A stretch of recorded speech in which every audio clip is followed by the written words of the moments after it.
Pasti Anda sering banget dengar ya istilah orang otak kiri versus orang otak kanan. Seolah-olah kita ini cuma bisa jadi salah satu, si logis yang analitis atau si kreatif yang bebas. Nah, dalam pembahasan kali ini, kita bakal bongkar apakah gagasan yang populer banget ini beneran ada buktinya? Atau jangan-jangan cuma mitos? Oke, mari kita bedah dulu ide dasarnya. Teorinya tuh bilang begini, di dalam kepala kita ada dua dunia yang berbeda. Katanya, salah satu sisi otak kita itu lebih dominan, lebih kuat. Dan sisi inilah yang akhirnya membentuk siapa kita. Cara kita mikir, sampai ke bakat-bakat kita. Kedengarnya simple ya? Nah, coba deh jujur sama diri sendiri. Kalau disuruh milih, Anda ini masuk tim mana? Tim si analis yang logis, yang semuanya harus terstruktur dan rapi? Atau tim si kreatif berjiwa bebas, yang lebih ngandelin feeling dan imajinasi? Ini nih pertanyaan mendasar yang jadi awal dari semua perdebatan soal otak kiri dan otak kanan. Dan biasanya, pembagiannya tuh kayak gini. Otak kiri itu jatahnya si logis, si analitis. Urusannya sama bahasa, angka, pokoknya yang runut dan teratur. Sementara itu, otak kanan. Nah, ini nih markasnya si kreatif dan intuitif. Bagian yang bisa ngenalin wajah, nikmatin musik, dan ngeliat gambaran besarnya.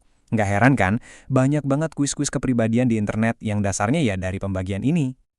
Oke, kalau kita ngikutin logika teori tadi, harusnya kita bisa dong ya melatih salah satu sisi otak kita biar lebih kuat. Misalnya, kalau kita ngerasa kurang logis, kita bisa nge-gym otak kiri kita. Yuk, kita lihat beberapa tips yang katanya populer banget buat ngasah sisi logis ini. Nah, ini dia nih resepnya. Belajar matematika, main teka-teki kayak sudoku, nulis pakai tangan, belajar bahasa baru, sampai main catur atau ngoding. Semuanya kedengaran masuk akal banget kan buat bikin kita jadi lebih analitis. Tapi, pertanyaannya, apa benar otak kita kerjanya sesederhana itu? Kelihatannya ini kayak panduan yang jelas banget ya buat pengembangan diri, kelihatan lurus-lurus aja. Tapi, apa iya sains dibaliknya sesimpel itu? Apa kita beneran bisa gitu cuma fokus ngelatih satu sisi otak aja dan ngabain yang lain? Siap-siap ya, karena disinilah ceritanya jadi seru banget. Ternyata, apa yang selama ini kita anggap sebagai fakta, mungkin nggak sepenuhnya benar. Yap, Anda nggak salah baca. Ternyata, gagasan kalau ada orang yang dominan otak kanan atau otak kiri, itu cuma mitos. Bener-bener mitos. Penelitian sains modern sama sekali nggak nemuin bukti kalau satu sisi otak bisa mendominasi dan nentuin kepribadian kita. Wow. Terus kalau mitos kok bisa populer banget? Nah, ceritanya dimulai dari penelitian beneran di tahun 1940-an. Waktu itu ada pasien epilepsi yang jembatan antar otaknya, namanya corpus callosum, sengaja diputus.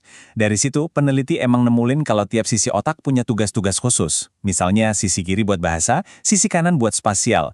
Masalahnya, temuan ilmiah yang kompleks ini disederhanain habis-habisan sama budaya populer. Sampai akhirnya jadi label kepribadian yang kaku, kamu kiri, kamu kanan. Oke, biar makin jelas, mari kita pisahin mitos dan faktanya.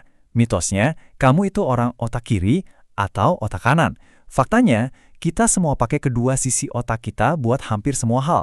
Mitosnya lagi, matematika itu murni otak kiri, seni itu murni otak kanan. Faktanya, salah besar. Keduanya butuh logika dan kreativitas, alias kerja seluruh otak.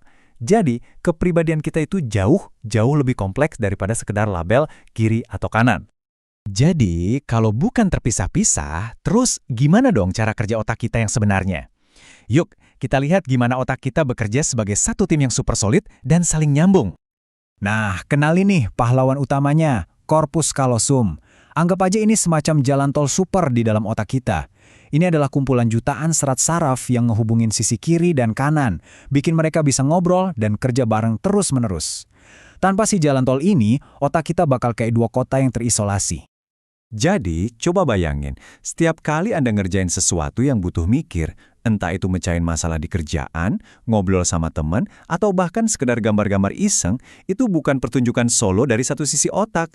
Itu adalah hasil kerja tim, hasil dari percakapan konstan antara otak kiri dan kanan Anda. Mau bukti nyata gimana cara kerjasama ini bisa kita manfaatin? Ada satu teknik yang keren banget, namanya mind mapping. Ini contoh yang sempurna banget tentang gimana kita bisa secara sengaja nyuruh kedua sisi otak kita buat kerja bareng. Kenapa mind mapping ini efektif banget? Gini, waktu Anda bikin mind map, Anda kan pakai logika buat nyusun struktur dan poin-poinnya. Nah, itu kerjaan otak kiri. Tapi di saat yang sama, Anda juga pakai warna, gambar, dan nentuin tata letak. Itu kerjanya otak kanan. Jadi kedua sisi otak dipaksa kerja bareng. Hasilnya, ide jadi lebih nempel, pemahaman lebih dalam, dan kreativitas juga ikut naik. Latihan buat seluruh otak. Oke, jadi intinya bukan lagi soal ngasih label ke diri sendiri, oh aku orang otak kiri. Bukan, poin utamanya adalah gimana caranya kita bisa menantang otak kita secara keseluruhan, secara utuh, biar potensinya kebuka semua. Nah, ingat kan 5 tips yang tadi kita bahas di awal? Ternyata tips-tips itu tetap ampuh banget loh. Cuma sekarang kita bakal lihat tips itu dari kacamata yang baru, dari sudut pandang seluruh otak. Coba deh kita lihat, belajar matematika itu bukan cuma ngasah logika otak kiri, tapi juga butuh pemecahan masalah yang kreatif yang melibatkan otak kanan. Main teka-teki itu melatih pengenalan pola, kerjaan otak kanan, tapi juga butuh deduksi logis dari otak kiri. Bahkan nulis pakai tangan dan belajar bahasa baru, semuanya itu memaksa kedua sisi otak buat berkolaborasi. Jadi setiap aktivitas ini sebenarnya adalah latihan untuk seluruh otak, jauh lebih keren kan? Jadi, angka kuncinya adalah 2. Bukan 1.